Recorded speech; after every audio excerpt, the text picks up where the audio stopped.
క్రీస్తునందు ప్రియమైన agape channel ప్రేక్షకులకు హృదయపూర్వక వందనాలు.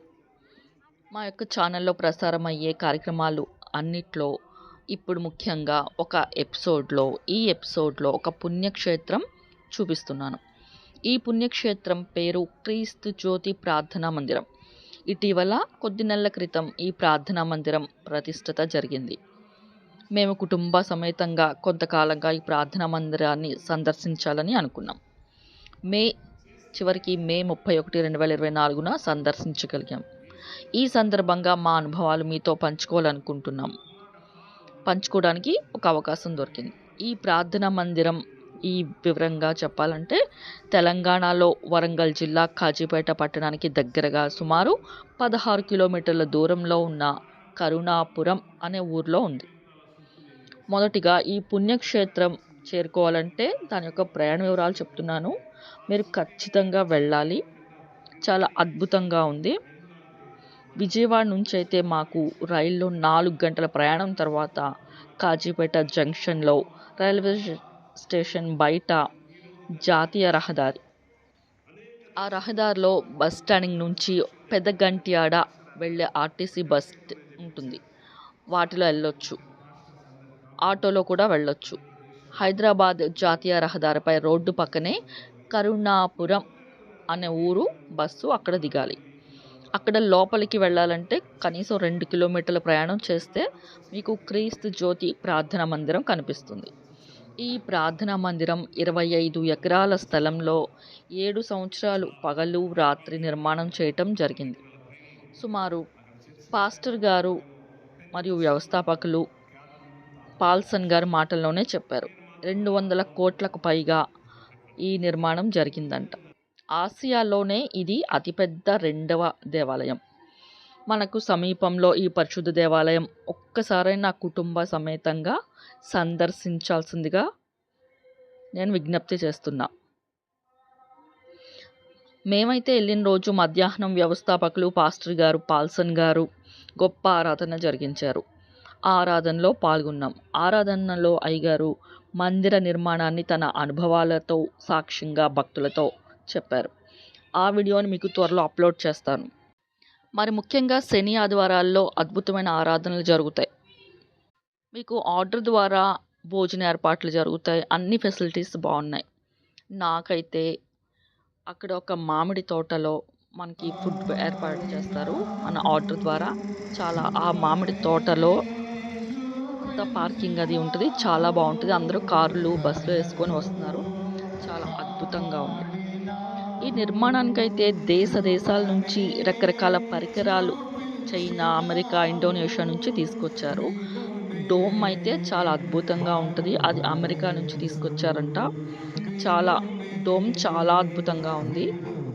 ఒకసారి చూడాలి. వీడియోలోనే మీకు చాలా వరకు చూపిస్తాను. చూడండి. చూడటం వల్ల మీరు వెళ్ళాలని నేను కోరుకుంటున్నాను.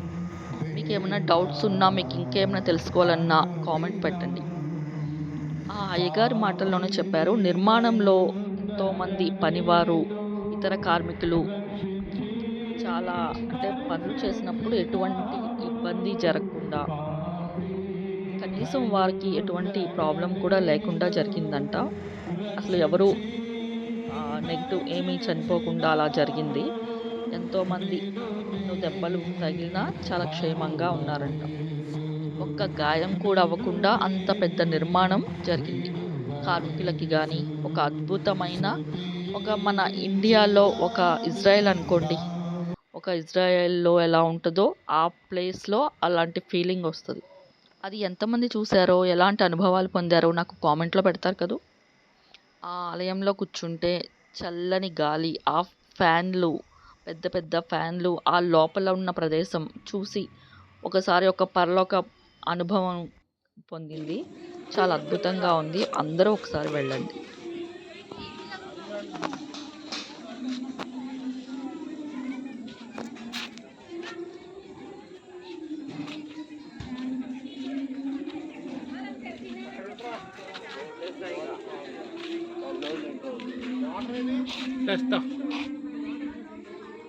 బాగా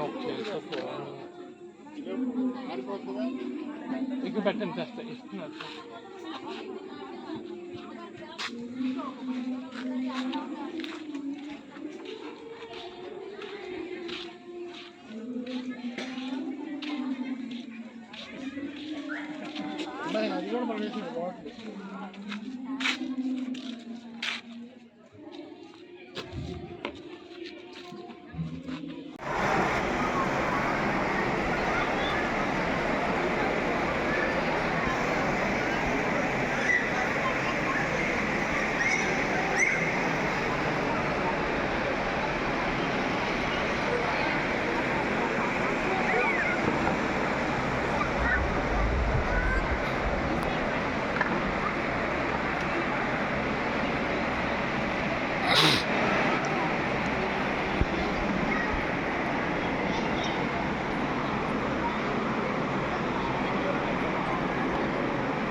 ఎందుకు చెప్తుందంటే పరిశుద్ధాత్మ దేవుడు మన మధ్యలో ఆ విధంగా నడుస్తున్నాడు కానీ అందరూ అంటున్నారు.